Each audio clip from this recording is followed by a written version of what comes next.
My name's Alan Boyd. I grew up in Edmonton, Alberta in Canada. I was born in Winnipeg originally, and then we moved to Jamaica and then Birmingham.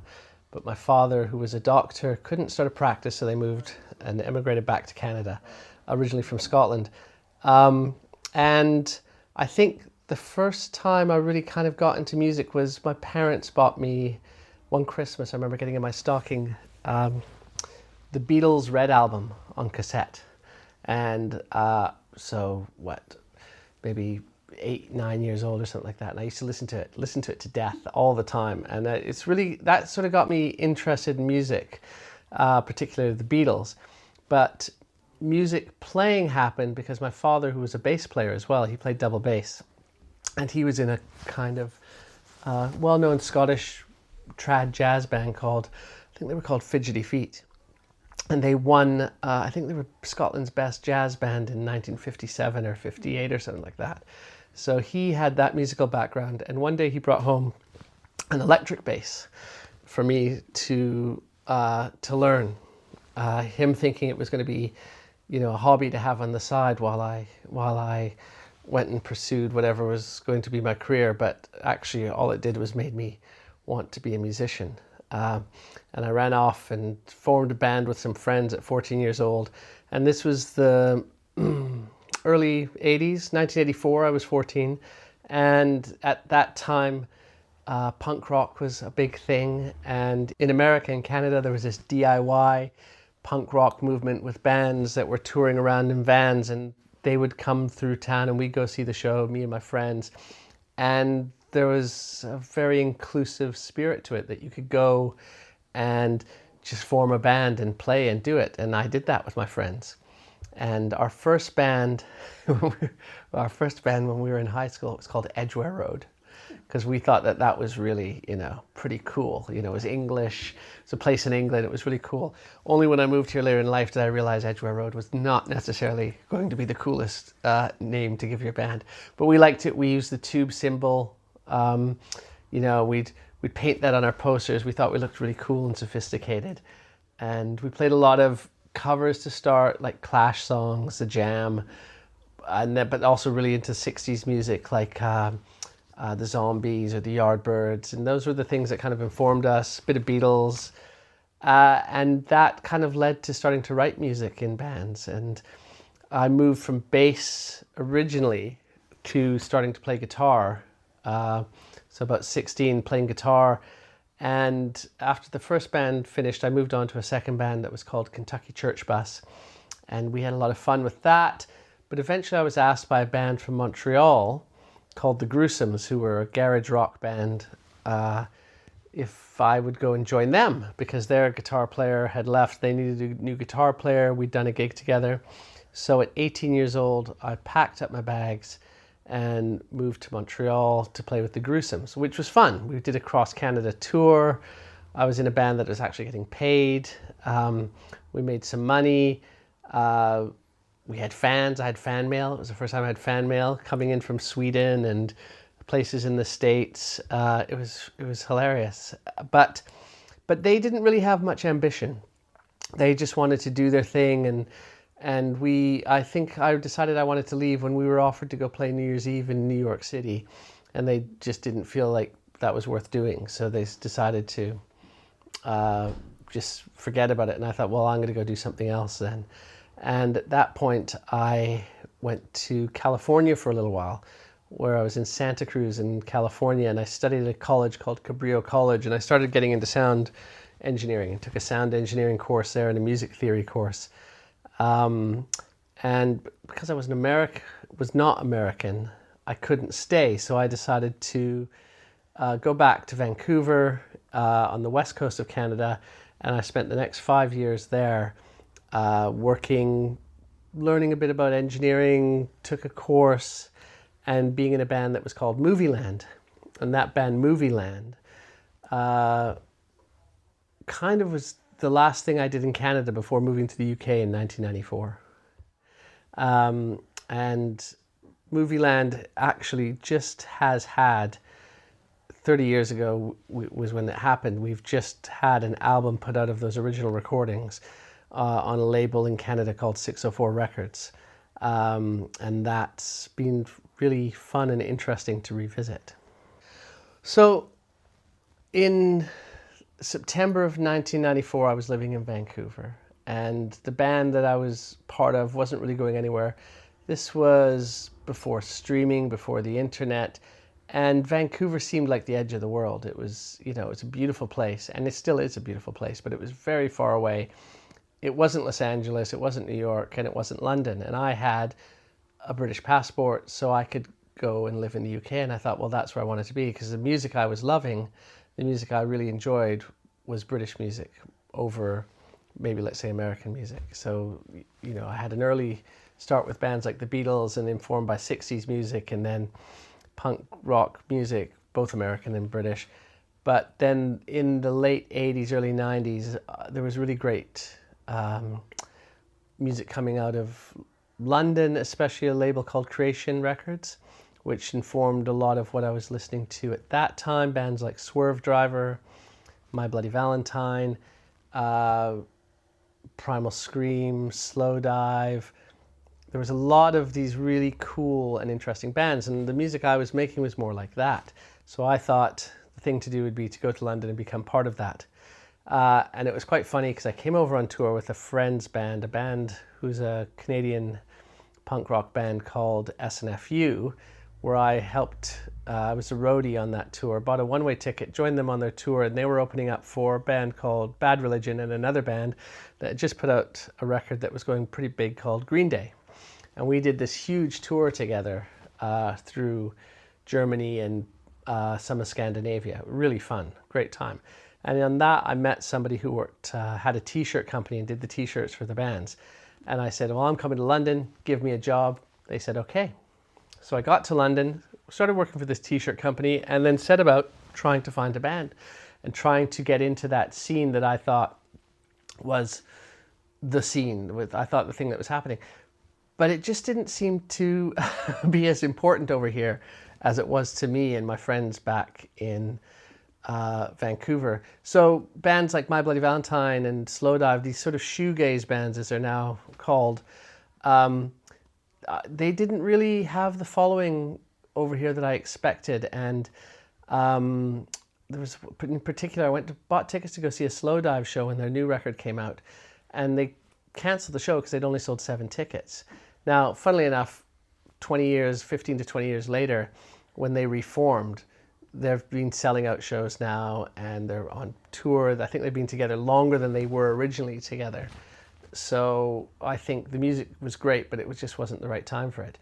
But in those connections that I was making through having been on that tour, I made friends that worked for the Melody Maker and NME, people who worked for the Mean Fiddler group, and we went to gigs, and I got to go out and see a lot of bands.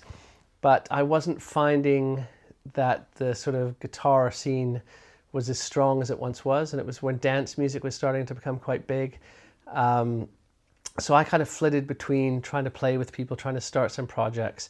And the only thing that really stuck is I had a band called Little Sparta, which I've been doing now for over 20 years. And that was my own project. And now that band I have with my friend Scott Skinner and Susie Honeyman, who's also in a band called the Mekons, and their singer Sally Timms sings with us in that as well. And that was something I started way back then, and I still do to this day. But one of the interesting things is because I worked in sound and music and knew a bit about engineering and recording, I had friends in television. They said, oh, you know how to record, why don't you come and do location sound? So I went and started working in TV, doing location sound, which paid well, and then I could go and do my music projects on the side. Getting involved with people like Resonance FM, which is a radio station in London, who did sort of off-the-wall experimental stuff, playing gigs through that. There was a great venue that used to be in Spitalfields Market, which I can't remember the name of now, but we played there, and we had this real kind of art scene following, I'd say, something like that. Never got very big, but it was a lot of fun. But I was now working with the BBC and Channel 4 and doing jobs in television. And then one day while I was doing that, somebody said, oh, you're a musician and you know sound. Well, why don't you start to do some music for some of our TV shows? And that started introducing me into composing for TV and film. So really over the next 20 or so years, I was working between music and television, and this is where I got my my education in how to make and do films and how to make television, how to make content, as well as still doing music, the things that I loved. I never kind of got into a band that went to any great heights, but I've always been playing and making music, and I've been really lucky because I've actually made money making music, and not everybody does that. And there's a really great guy named Christian Henson who hopefully you will get on British Music Vaults one day, who is a composer, and he creates sample libraries. A really interesting guy. But I met him once and chatted to him at some event where he was saying to people in the speech that he gave that day, if you make money in music of any kind, then you've done well. So I've always kind of carried that with me, you know, when I've been in challenging times, sometimes having to work at other jobs while I work on the music. And I'm fortunate that the other job that I've worked in is television, which is another thing that people always wanted to do. So those two things have balanced between each other, and they kind of led me to a place that later in life got me making films. What for me is really important is I came to the UK to play music because I thought this was the coolest place to play music. I thought British music scene was the cooler scene between sort of America, Canada, New Zealand, Australia, all the English-speaking places. To me, it had to be London. And that, I guess, is because I was brought up a lot on 60s British, you know, British invasion, you know, Beatles, Stones, Yardbirds, Animals. All these are the bands that me and my friends growing up loved. Even though we had a sort of a sense of there being other stuff that was happening in the punk rock scene with bands like Black Flag or the Dead Kennedys. There was a label out of LA called BYO, and there were some great things happening, and it was really cool stuff. But I still felt the core of what I loved was in the UK. And then added to that, there was also this new scene, which ended up being called Britpop, which included sort of, I think, the shoegazy thing that I was into. But there was a guitar rock scene coming out of Britain that had an attitude, and I really enjoyed as well. In the United States at the time when I left, grunge was happening, and Nirvana, still a great band, still one of my favorites, fantastic. But that scene didn't interest me as much. There's a lot of American bands I liked, a lot of American indie bands I liked. But I still think, you know, what the UK kind of offered and what it had in a sense of classic rock and roll and sort of the golden era of rock and roll, I think was the best outside of maybe the west coast of America had a really cool scene, which was great. And I'd lived on the west coast for a little while, but it was a bit, you know, a bit hippie for me. And then New York had the incredible stuff with bands like the Velvet Underground and that kind of, and the punk rock stuff and that kind of grungy art rock scene that comes out of that. But you know, the UK was just it. And frankly, the Beatles, you know, that's the kind of thing that just sort of was a pinnacle of something that I thought was amazing. And when I got over here, you know, it was different. I realized it was not what I thought it was or what I thought it was going to be. You know, the Britpop scene, which I arrived in the middle of, and there was, you know, I remember going to Enemy Brat Awards and meeting people and hanging out with people like Spaceman 3 or meeting Nick Cave or Blur, Elastica, you know, all these bands that were happening at the time. And there was an energy about it, but it didn't feel like a sort of, it didn't feel like the same, I don't know. It was Loaded magazine. It was all lad culture. You know, the 90s was pretty intense and fun and interesting. And London was a great city at that time. And you could get work, you could make money, you could do a lot of stuff. There was a sort of freedom and an anarchy that was going on. But somehow I couldn't quite get involved personally in the right band or, you know, because I also had this North American sensibility. But it led me to eventually, I'd done a project, which was in 2009. I did music for a TV show called The Day of the Triffids. And out of that, I got a publishing contract. I thought, this is it. This is great. I'm going to get a contract. They're going to take me to people. I'm going to start making money. But in the end, I didn't work for 3 years. It just stopped me from getting work. It was really disappointing. But I had met a guy named Mo Foster at a small networking event that my friend, well, I say small, there's loads of people at it. It was great. My friend Steve Blacknell had this networking event called the Waffle Club, and he still does. And I would go to that. I'd worked in TV with Steve. He was a presenter. We became friends. He invited me along, and there were all these guys from the music industry that had worked in the 60s, 70s, 80s. And I found them fascinating. And one of the guys there was Mo Foster. And Mo used to just tell these stories. And I'd sort of be, 2 tables over, and I'd just hear from the back him going, blah, blah, blah, blah, blah, Ringo Starr, da-da-da-da-da-da, Eric Clapton, da-da-da-da-da, Tina Turner. I was like, who is that guy? Well, that's Mo Foster. And he was a session bass player. What? Yeah, he played on all the music sessions. What do you mean, all the music sessions? And I started learning about the recording scene in London that existed 50s, 60s, 70s into the 80s, that did all the rock records and the pop records and the movies, did everything. If it was music coming out of the UK, these guys were on it. And what was fascinating about that is it changed my understanding of what the British music scene was, because most North Americans kind of see it as Britain had nothing, and then the Beatles happened. And the Beatles did everything, and everybody else just followed the Beatles. And that's partially true. It's true about the explosion and the British explosion that comes out of what the Beatles bring to the world. But before the Beatles, there was the 50s rock scene.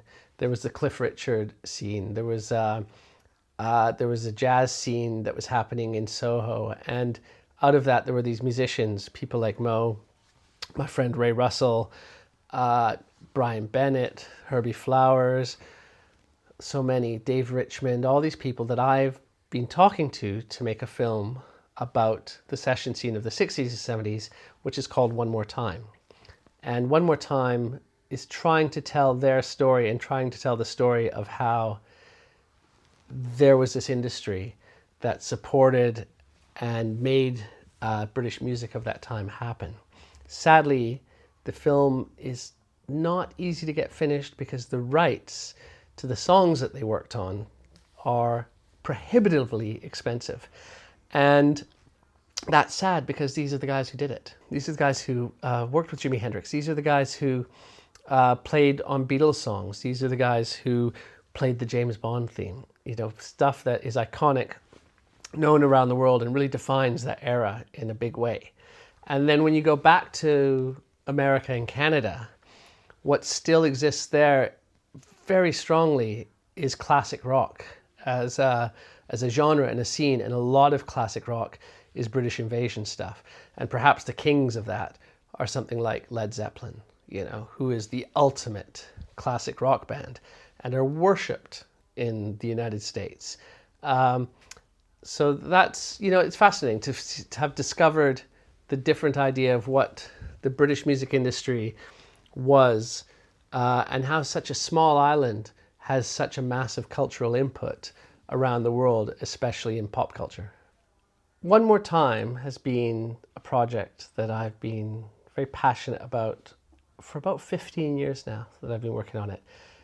Getting interviews with players, producers, people that work in the studios. Sadly, some have died, and we're losing them more and more because these guys are getting older, and ladies are getting older. We're losing these people because they're getting older, and I'm very fortunate to have caught many of their stories, and I really hope to be able to present them to the world in a film. However, we did manage to make one film so far, or I've managed to make a film. No, it's a we. We did manage to make one film, which was sadly brought about by the death of my friend Mo Foster. So Mo started me on this journey about learning about the British music industry and the sort of rich cultural heritage that London had in pop music, jazz, rock and roll, film and TV, and how that was brought to the world.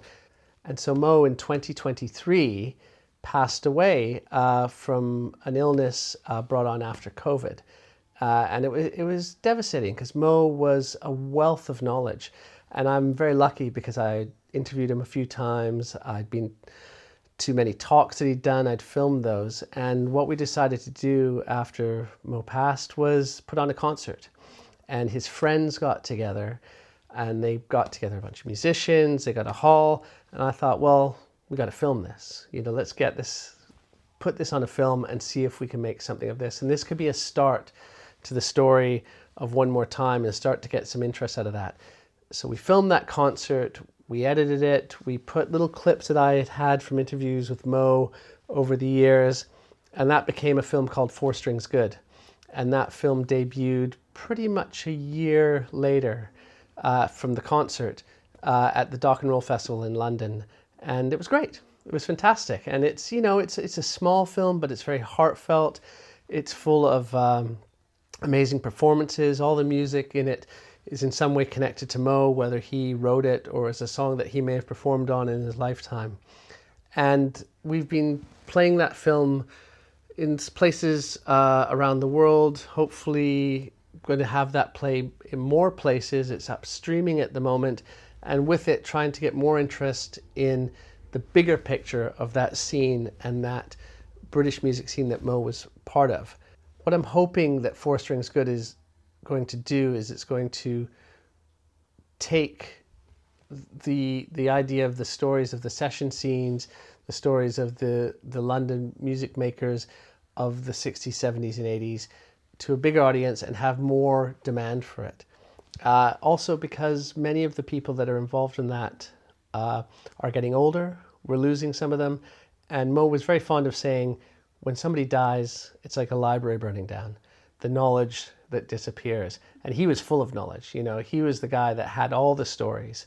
He always knew, you know, some little anecdote that tied you into some other person that he knew. And it was such a rich scene where people traveled from studio to studio, sharing stories and meeting each other all day long. And I think they worked 3 or 4 sessions a day, 7 days a week, in a system that just doesn't exist anymore. I think there were something like 30 or 40 studios that they worked throughout London, and those are gone now. There's 3 or 4 big studios in London now. The idea of sessions running all day, every day, full of musicians in all of those studios doesn't exist anymore.